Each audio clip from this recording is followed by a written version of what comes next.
Саламатсыздар ма? Бүгін Python тілі бойынша онлайн курстың 6-шы сабағы for циклдық операторы. Жалпы while цикл оператор қашанда шартқа ақиқат кезінде ол оператордың белгілі бір операторды орындайды. Шарт ақиқат болған жерде. Ал шартымыз жалған болған жағдайда ол автоматты түрде циклден шығып кетеді. Бүгінгі негізгі біз басты назарды for циклдық операторына ден қоямыз, себебі бүгін for циклдық оператормен танысамыз. For циклдық операторының жалпы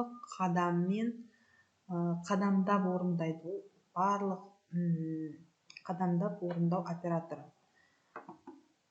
Енді практикалық түрде оны Python тілінде бірінші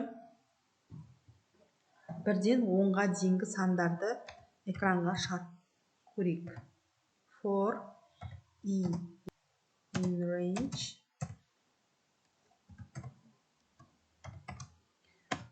он деп алайық. Қос нүкте. Бұл жерде for яғни i бастап, қашанда айымыз 0-ге тең болады бұл жерде. Егер де мына жерде көрсетпесек. Айымыз мына берілген рейнжде берілген санға дейін бұл бірнеше рет 10-ға дейін қайталайды.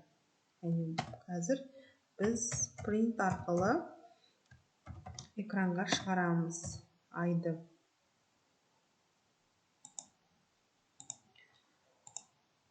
Іске қосамыз программамызды. Көріп отырғанымыздай бұл жерде автомат түрде 0-ден бастап шығарды, 0-ден бастап 9-ға дейін. 10 рет. Егер де бізге 0 керек емес, шығаруға 0 керек емес, 1-ден бастап шығаруымыз келсе, онда программаның мына жерде өзгертуіміз керек болады. 1-ден бастап 10-ға дейін деп қарайық. Бұл кезде қалай болады екен? Бұл кезде міне 1-ден бастап 9-ға дейін қайталады. Ал бізге 1-ден 9-ға дейін емес, 1-ден 10-ға дейін сан шығу керек. Ол үшін істейміз. 11 деп жазсақ та болады. Болмаса 10 қосу 1 деп алсақ та қате болмайды. Қазір біз 1-ден 10-ға дейінгі сандарды мен шығарып көрдім. Енді осы жазған сандарымыз бір жолдың бойымен шыққанды қаласақ, онда мына printtің қасына үтір қойып, end деген амалды қолданамыз. Бұл көбіне end деген пробел арқылы келесі санды жалғап экранға шығарып отырады. Қазір end жалғап көрейік, қандай әрекет орындалады. Мана бізде бағаны бойынша шығарсақ, ал енді бізге әдемі жинақы түрде жолдың бойымен шығарып берді.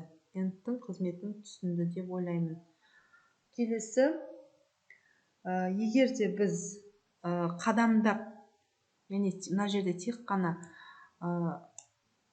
жұп сандар емес, тақ сандар шығарғымыз келсе, онда біздер былай аламыз.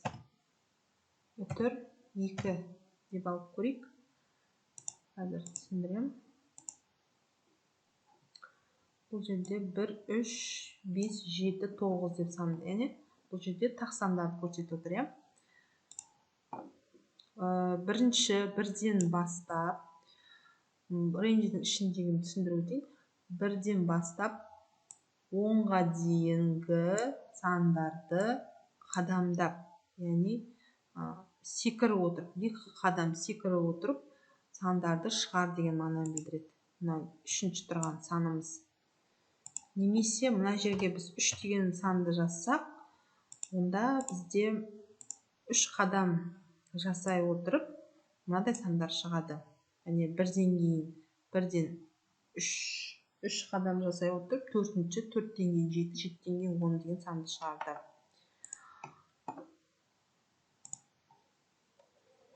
Осы жерде енді біздер кері қарай цикл орындап көрейік.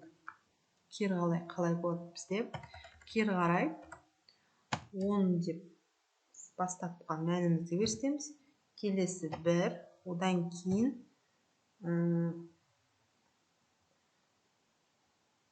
минус 1 деп алайық. Яғни біріншісі 10-нан кері қарай 1-ге дейін азайтылып отырады. Яғни бастапқы мән азайтылып отырып, ол кері қарай жүреді.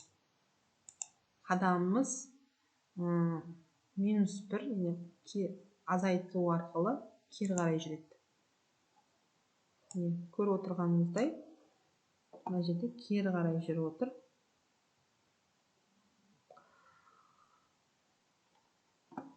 Егерде мына жерде біріміз шықпай қалды, біз біріміз шығару үшін, онда мына жерде 0 деп алсақ та, қате болмайды. Көріп отырсақ, 1, 2, 3, 4, 5, 6, 7, 8, 9, 10 санымыз кері қарай шықты. Дәл жаңағыдай кері қарай 2 қадамдап шығаратын болсаңыздар, осылай минус 2 деп алсаңыздар да, кері қарай осындай сандар шығады. Бұл түсінікті деп ойлаймын.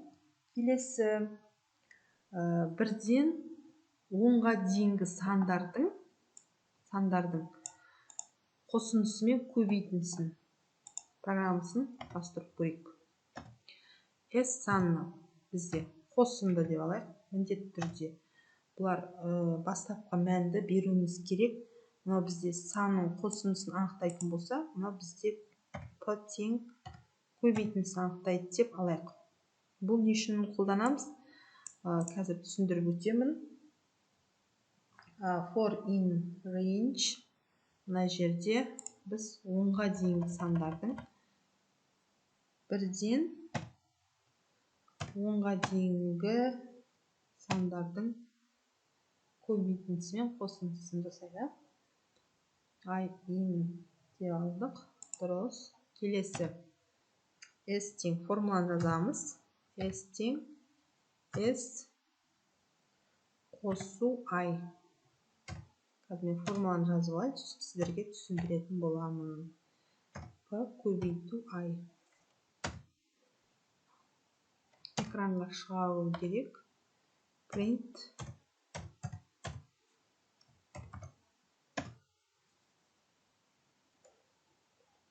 Так, бізде экранға шығару керек.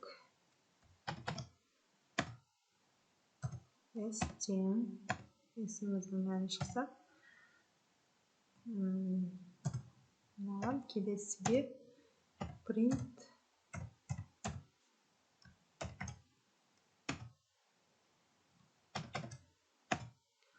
P-ның мәнін шығарып көрейік. Яғни көбейтінді.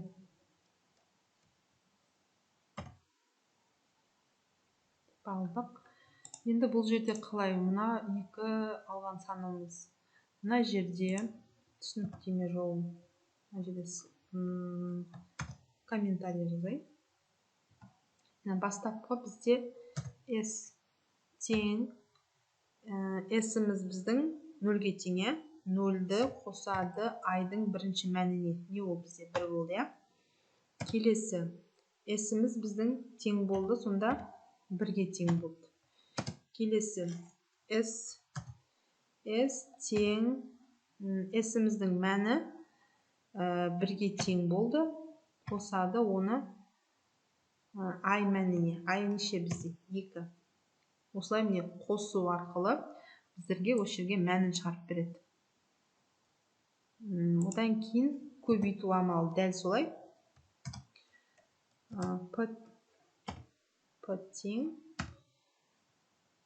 P-ның мәні 1, көбейтілген кезде бірінші мәнге, I-дың бірінші мәніне көбейтеміз, сол кезде тең болады 1. келесі дәл солай. Осылай міне бізде цикл жүріп отырады. Мына for деген for циклдік оператор, иә. Осы енгізілген амалды, мысалы 1-ден 10-ға дейін амалды не істеу керек? Онда мына циклды орында деген мағынаны білдіреді. Уже мына 3 жол бізде циклға кіріп отыр. P-мыз біздің 1-ге тең болды, ал I-дың мәні 2-ге тең болды. Мына жерде бізде 3-ге тең болса, мына жерде 2-ге тең болады. Дәл солай амал орындалады. Енді осы программамыз дұрыс па, орындап көрейік. Қазір мына жерде бізде қайтадан басып қойып, бастапқы мән мына жерде бізде 1-ден 10-ға дейін дедік қой, иә. 1-ден 10-ға дейін шықты. Енді мына жол келесі жолдан түсу үшін онда біздер мына жерге не салсақ болады? Слэш, мынадай бізде слэш n салсақ. Осылай алсақ.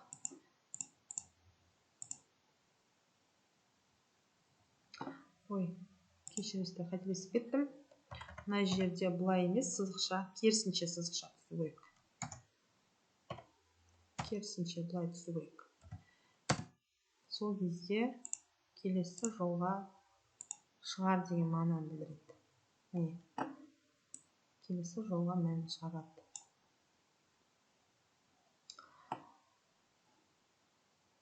Жақсы.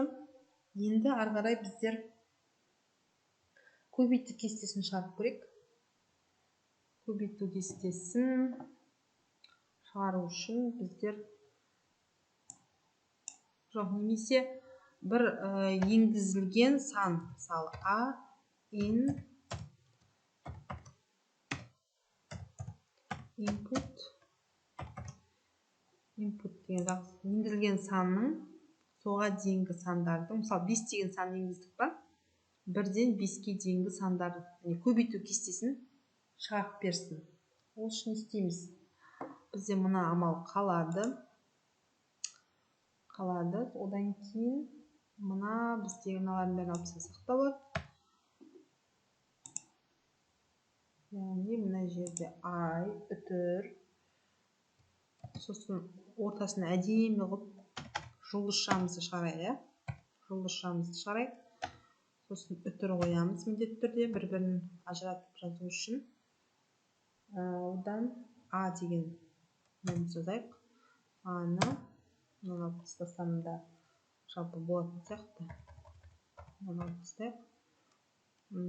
Келесі үтір. Сосын теңіміз бар, иә, біздің. Тең деген амалды шығарайық. Одан кейін үтір. Енді осы екі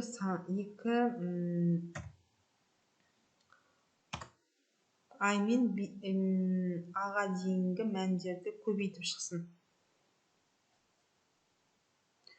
A көбейту I.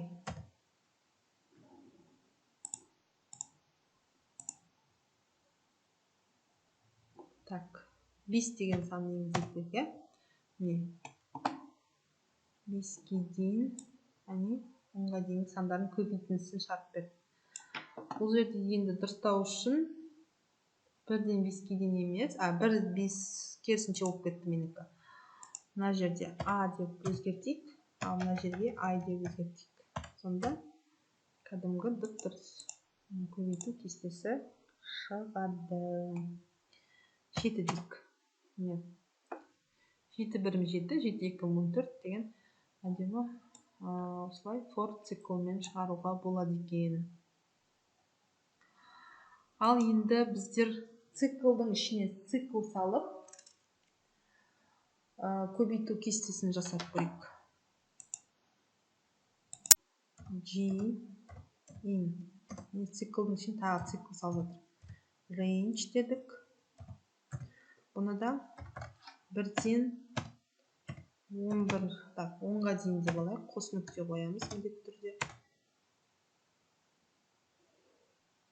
одан кейін так print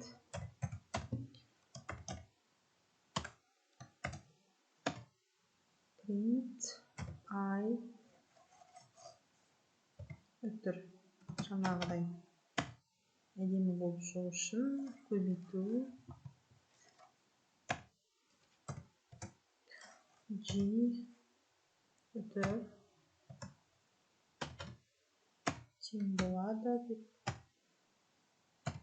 сонда I мына жерде көбейту G болады. Енді іске қосып көрейік.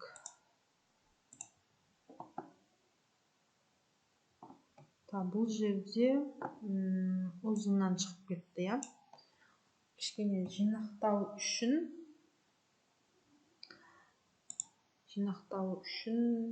біздер манағы endті қолданған дұрыс сияқты. End бір жолдың бойымен шығару үшін, да? Кішкене араларын ашып салып көрейік. Сосын арасында кішкене үзіліс болсын print арқылы жерде бос қалдырайық. Себебі бірінші циклды орындап болғаннан кейін екінші көбейту кестесін шығару үшін мына printті қолданамыз. Көрейік, қалай шығатын. Ой, мына жерде онда былай қыламыз. Мына жерде табуляция. Тағы да бізде мынандай не бар. Так, мына жерде мынандай табуляция, яғни тап арқылы араларын бөліп отырады.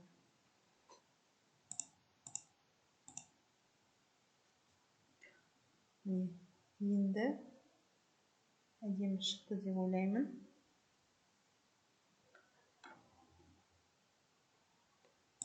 Жақсы. Енді ары қарай бізге үй тапсырмасы ретінде мындай тапсырма бергім келіп отыр. 1-ден 10-ға дейінгі сандар үшін 2-нің I дәрежесін анықтау. Осыны қалай табамыз? Ойланайық. Барлығыңыздың қолдарыңыздан келеді деген сенімдемін. Келесі сабақта жүздескенше қош сау болыңыздар.